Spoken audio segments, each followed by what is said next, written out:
جوړونو درد نن سبا یو عامه ستونزه ګرځېدلې ده او د هر عمر خلک ورسره مخ کېږي. ځینې خلک د زنګون درد لري، ځینې د ملا اوږو، لاسونو او پښو د بندونو درد محسوسوي. دا درد کله لږ وي او کله دومره زیات شي چې د ورځني ژوند کارونه هم اغېزمن کړي. د جوړونو درد یوازې د عمر له زیاتېدو سره نه وي، بلکې ناسم طرزه ژوند هم پکې مهم رول لري. زیات ناسته، حرکت کمول، زیات وزن، ذهني فشار او ناسم خوراک ورو ورو د بدن بندونه کمزوري کوي. کله چې بدن ته پوره غذایت نه رسیږي، نو بندونه وچ شي او سختوالی او درد پیدا شي. ډېر خلک یوازې دوه ته امید کوي، خو حقیقت دا دی چې د ژوند طریقه بدلول تر ټولو مهم دي. که هره ورځ لږ هم وي خو منظم حرکت وشي، نو د بندونو وینې دوران ښه کېږي. ساده قدم وهل، نرم ورزش او د بدن کش ورکولو حرکات د جوړونو لپاره ګټور بلل کېږي. خوراک هم د جوړونو صحت سره نیغ تعلق لري. شنې سبزیانې، میوې، دال، شیدې او ساده کورنی خوراک بدن ته ضروري غذایت رسوي.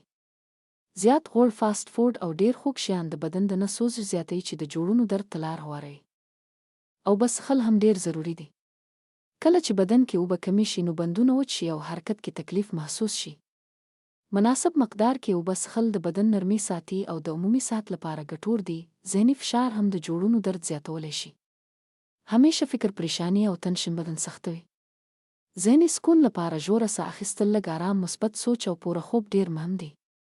او 8 غنټې خوب د بدن د بحال کېدو عمل ته مرسته ورکوي. د دودیز حکمت له مخې ځینې خلک د بدن د نگهداشت لپاره هربل شیانو ته متوجه کوي. په دې لړ کې ځینې کیمیکل فري هربل ګولۍ هم شته چې د قدرتي بوټو نه په ځانګړې طریقه تیارېږي.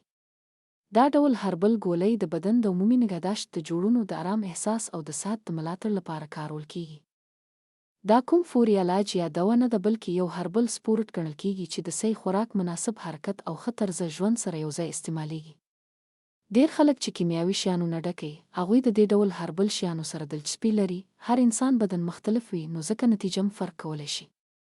که د جوړونو درد ډېر زیات وي یا اوږده موده دوام وکړي، نو د یو تجربه لرونکي کس نه مشوره اخیستل غوره وي. که تاسو د جوړونو درد، بدن سختوالی یا د هربل ګولیو په اړه نور معلومات غواړئ، نو د طبي مشورو او هربل لارښوونو لپاره له ټول پاکستانه رابطه کولی شئ. حکیم محمد امین راولپنډي.